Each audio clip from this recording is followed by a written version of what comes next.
28واں باب اور میں پہلی آیت سے پڑھ رہا ہوں. اور یہ حکم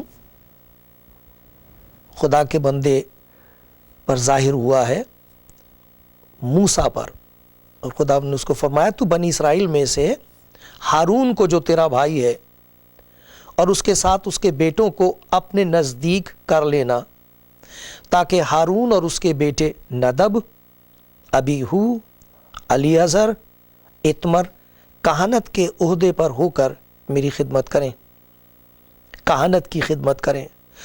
اور تو اپنے بھائی ہارون کے لیے عزت اور زینت کے واسطے مقدس لباس بنا دینا.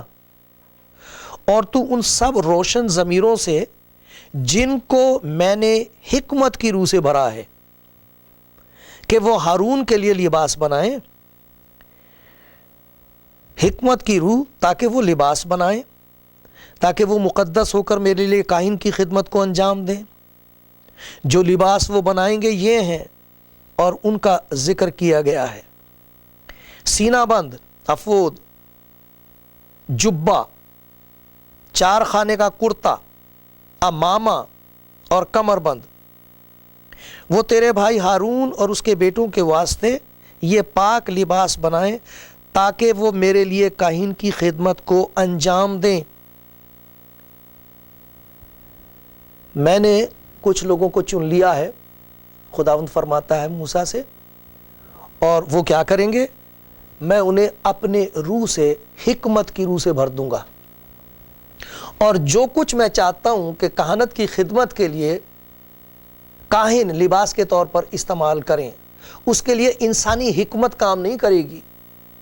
اس کا مطلب یہ ہے کہ جو لباس بتایا تھا خدا نے اور اس کی تفصیل بتائی تھی, وہ انسانی حکمت سے نہیں ہے, وہ خدا کے پاک روح کی حکمت ہے اس میں. اور خدا آپ کو توفیق دے, مجھے توفیق دے کہ ہم ان باتوں کو سمجھیں. جب خدا تفصیل کے ساتھ موسیٰ کو بتاتا کہ اس کا لباس ایسا ہونا چاہیے, اس سے پہلے ویسے کسی کا لباس نہیں تھا.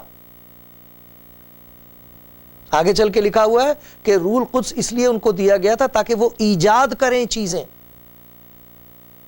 نہ صرف لباس بلکہ سارے ظروف, سارے برتن, ساری چیزیں ان کی ایجاد کرنے کے لیے خدا نے آسمانی حکمت بخشی ہے. خدا کا شکر ہے ان تمام کاریگروں کے لیے, بڑی بڑی چیزیں لوگوں نے بنائی ہیں اور ان کا تمام دنیا کو فائدہ ہوا ہے. لیکن یہ اور قسم کی حکمت ہے, اور یہ ایک اور قسم کی ضرورت ہے انسان کی جو پوری کی جاتی ہے. جب روح القدس کی حکمت سے اس دنیا میں بھی کوئی چیز ایجاد کی گئی ہے تو اس کے پیچھے قوموں میں ایک دوسرے کو کھا جانے کے لیے طاقت پیدا کرنے کا انتظام نہیں ہے. بڑی بڑی حکمت ہے لوگوں کے پاس, اور اس حکمت کا استعمال کر کے ایک قوم دوسری قوم کو نگلنے کے لیے تیار بیٹھی ہے. یہ بھی حکمت ہے ایک.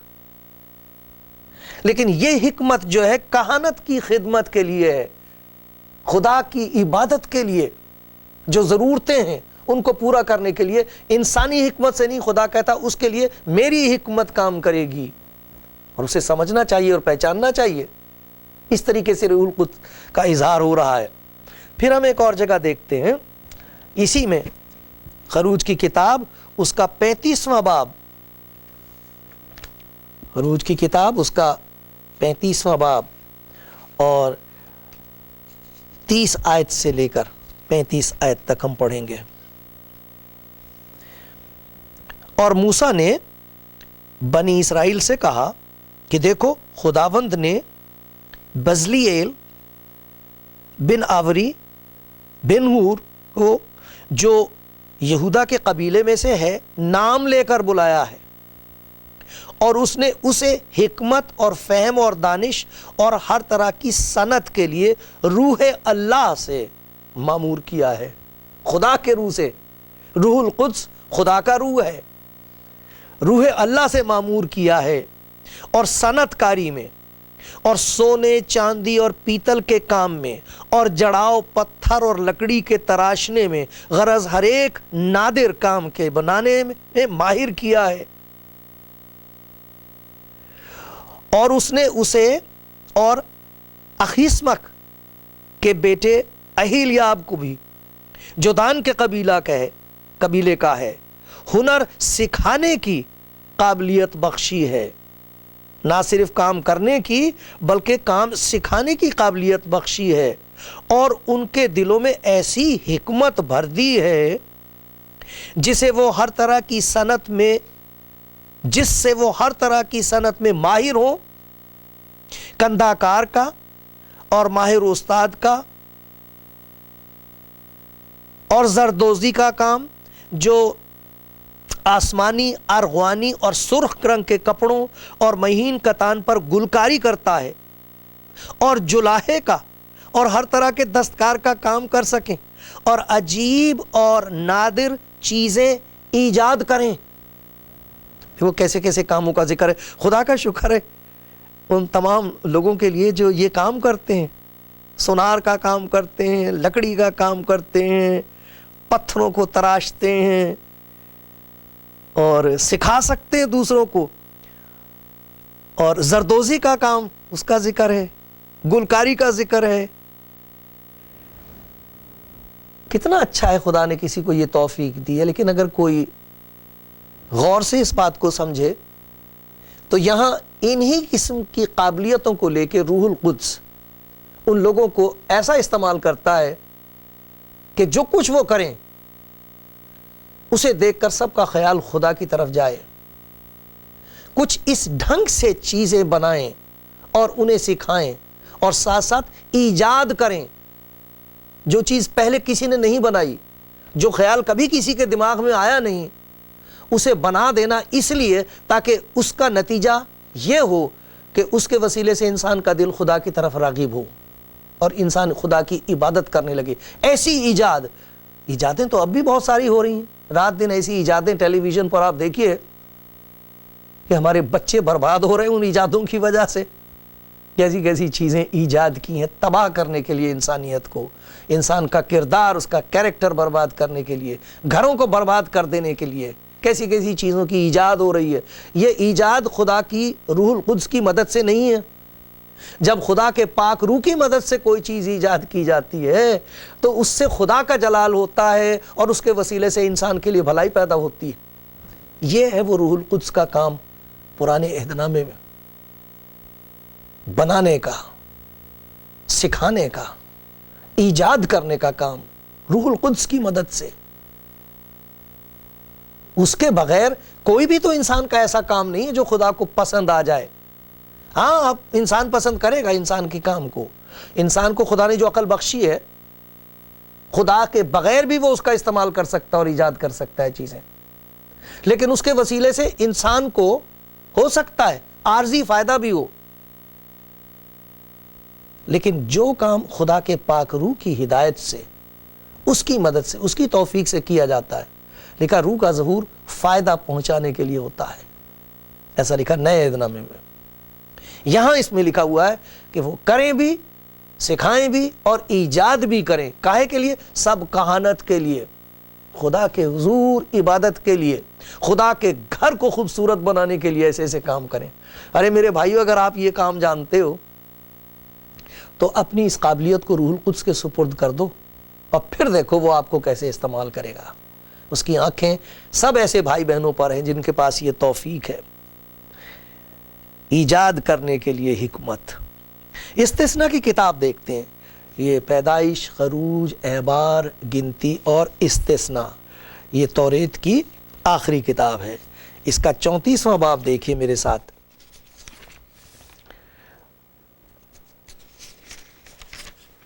اور اس کی میں 9ویں آیت پڑھ رہا ہوں۔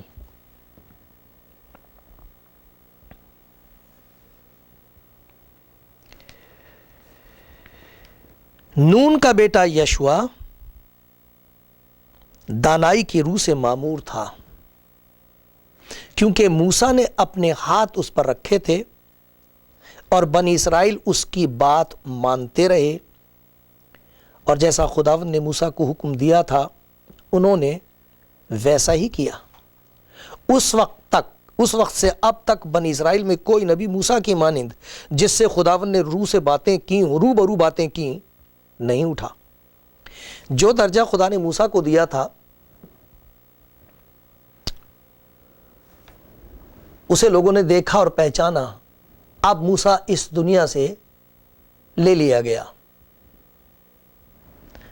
لیکن خداوند نے موسیٰ کو حکم دیا کہ تو نون کے بیٹے کو لے، اس کا نام یشوع ہے، اس کا مطلب ہے یہوہ بچاتا ہے۔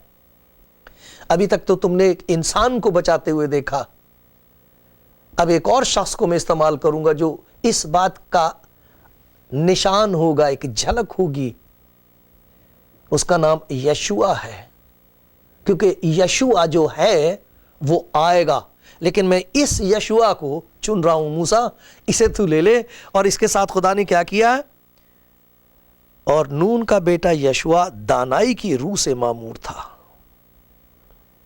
اس میں حکمت کی روح تھی، اور یہ حکمت کی روح اس طرح اس جوان کی زندگی میں ظاہر ہوتی ہے۔ کتنا مشکل ہوگا کہ موسیٰ کے بعد ایک جوان کھڑا ہوتا ہے اس کی جگہ لینے کے لیے، ذرا سوچئے کتنی مشکل حالت تھی یہ۔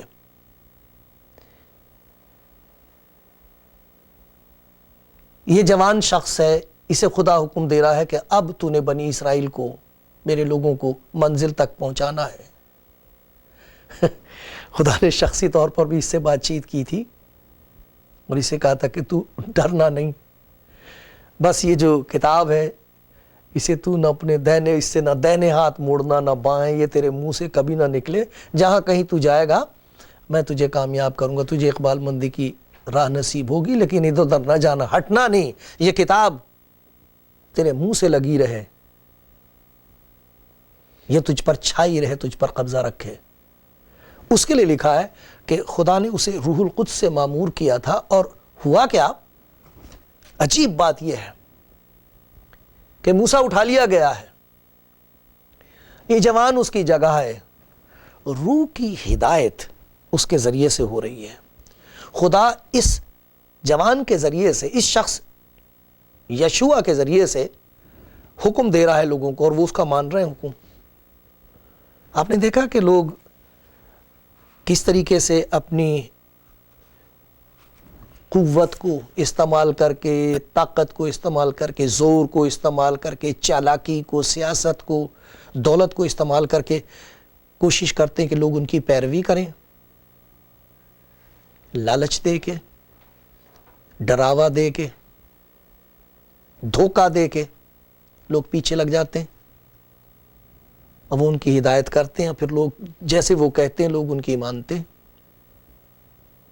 نہ صرف یہ سیاسی میدان میں، مذہبی دنیا میں رات دن یہ ہو رہا ہے۔ لیکن ایک اور ہدایت ہے جو روح القدس کی طاقت پیدا کر دیتی ہے، وہ بخشتی ہے۔ نون کسی پر زور نہیں ڈال رہا، نون کا بیٹا یشوع کسی کو مجبور نہیں کر رہا۔ کیسی عجیب بات ہے۔ موسیٰ نے اس پر ہاتھ رکھے اور خدا نے اپنے پاک روح کو ان ہاتھوں کے رکھنے کے وسیلے سے یشوع کی زندگی میں داخل کر دیا، اور کیا ہوا ہے؟ بنی اسرائیل اس کی بات مانتے رہے، کیونکہ یہ یشوع کی بات نہیں تھی۔ جو بات اس کی زبان سے نکلتی تھی وہ یشوع کی بات نہیں ہوتی تھی، وہ ہدایت یشوع کی عقل اور دانائی کے مطابق نہیں تھی، وہ دانائی اور حکمت خدا کی حکمت تھی، خدا کے پاک روح کی حکمت تھی، وہ ظاہر ہوتی تھی اور لوگ مانتے تھے۔ آج بھی یہ سچ ہے، اگر کوئی شخص خدا کا بھیجا ہوا ہے اور خدا نے اس پر اپنی مہر کر دی ہے اور اسے اپنا پاک روح بخش دیا ہے، اس کی عمر چاہے کچھ بھی کیوں نہ ہو، چاہے وہ عورت ہو چاہے وہ مرد ہو، چاہے وہ غریب ہو چاہے وہ ان پڑھ ہو، کوئی تعلق نہیں اس بات سے۔ جب وہ شخص، وہ بھائی، وہ بہن، وہ بچہ، وہ بزرگ، وہ جوان کچھ کہے گا تو جس کا تعلق خدا کے ساتھ ہے وہ جھک جائیں گے اور کہیں گے بے شک یہ کلام خدا کا ہے۔ خدا اپنے لوگوں کو پہچان دیتا ہے۔ ایک طرف تو اس نے یشوع کو اپنا روح دیا دانائی کا، دوسری طرف اس نے ساری جماعت کے درمیان کام کر دیا ہے پاک روح نے کہ وہ پہچان سکیں اپنے مالک کی آواز، روح القدس کی آواز کو پہچان سکیں۔ جیسے بچے خوب کھیلتے ہیں، گاتے ہیں کمرے میں، کوئی بتاتا ہے، آواز آتی باہر سے، بچوں ابا آ گئے، پتا جی آ گئے، پاپا آ گئے، سب چپ ہو جاتے، سب پہچان لیتے، انتظار میں رہتے، پاپا کیا کہیں گے، ابا کیا کہیں گے، کوئی بزرگ اور ہے وہ کیا کہیں گے، ماں کیا کہیں گی، کیا کہہ رہی ہیں، سب سنتے ہیں۔ اسی طریقے سے یہ روح القدس کا کام تھا پرانے عہد نامے میں۔ یشوع کو دانائی کا روح بخش دیا تاکہ وہ ہدایت کر سکے، پہلے لوگوں کو ایجاد کرنے کی توفیق بخش دی، پھر ہدایت کرنے کی توفیق بخش دی، دانائی حکمت بخش دی۔ پھر اور دیکھیے ایوب کی ایک کتاب ہے، ایوب نبی کی کتاب، اور اگر آپ کو یاد آ جائے تو دیکھو ایوب، زبور کی کتاب سے پہلے ایوب کی کتاب ہے، اور اس کا ہم پڑھیں گے 32واں باب، ایوب کی کتاب اور 32واں باب۔ دیکھو وہاں کیا بتایا گیا، وہاں اسی کو ظاہر کیا گیا ہے کہ یہ جو خدا کا پاک روح ہے، جب اس کا اظہار ہوتا ہے کسی کی زندگی میں تو پھر کیا کام ہوتا ہے۔ 6 آیت سے پڑھ رہا ہوں۔ براکیل بوزی کا بیٹا الیہو کہنے لگا، میں جوان ہوں، تم بہت عمر رسیدہ ہو، اس لیے میں رکا رہا، بولا نہیں، اور اپنی رائے دینے کی جرت نہ کی۔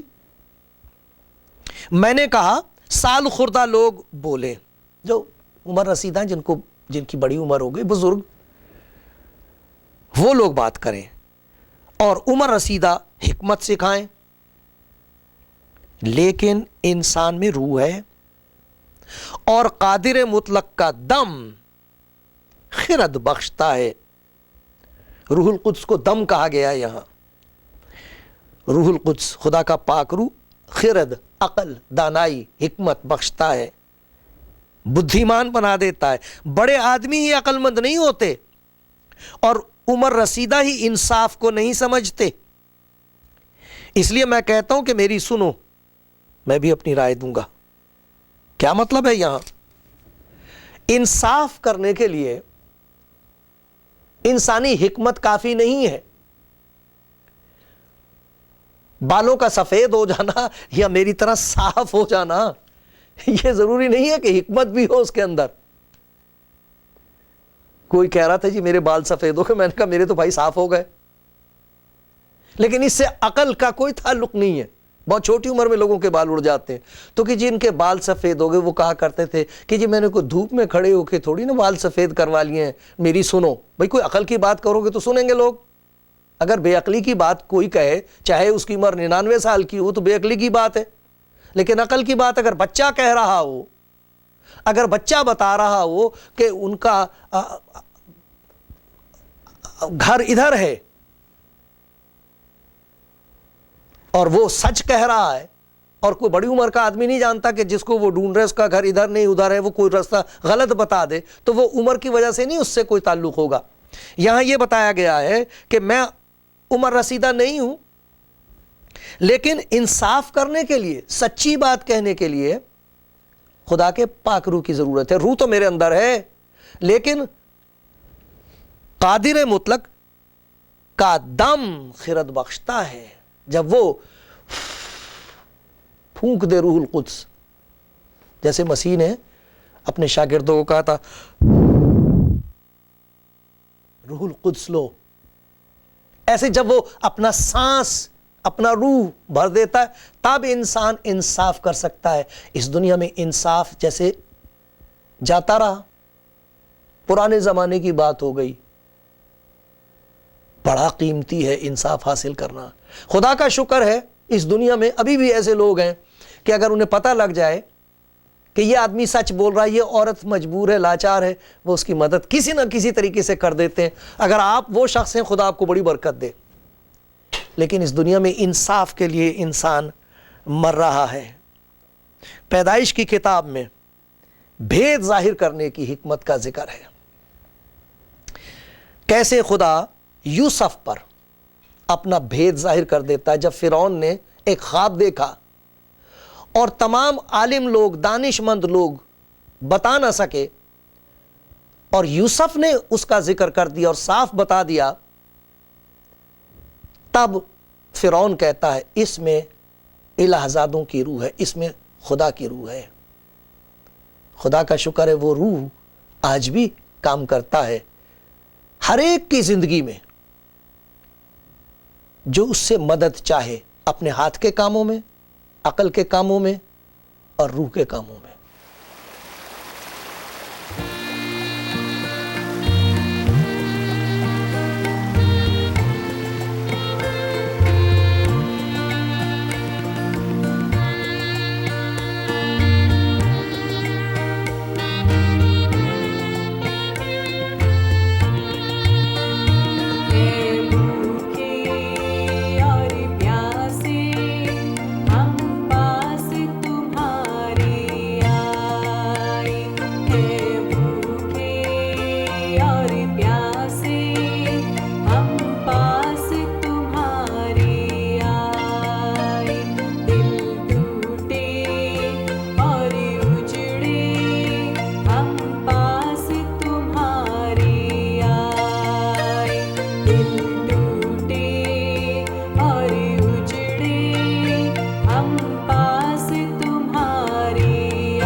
خداوند فرماتا آدمی صرف روٹی ہی سے جیتا نہ رہے گا، بلکہ ہر ایک بات سے جو خدا کے منہ سے نکلتی ہے۔ خدا کا کلام جسم میں ظاہر ہوا، اس کا نام یسوع رکھا گیا، اس کا نام امانویل رکھا گیا، جس کا مطلب ہے خدا ہمارے ساتھ۔ اس خداوند یسوع نے فرمایا ہے زندگی کی روٹی میں ہوں، جو اس روٹی میں سے کھاتا ہے ہمیشہ تک جیتا رہے گا، جو اس پر ایمان لاتا ہے ہمیشہ کی زندگی اس کی ہے۔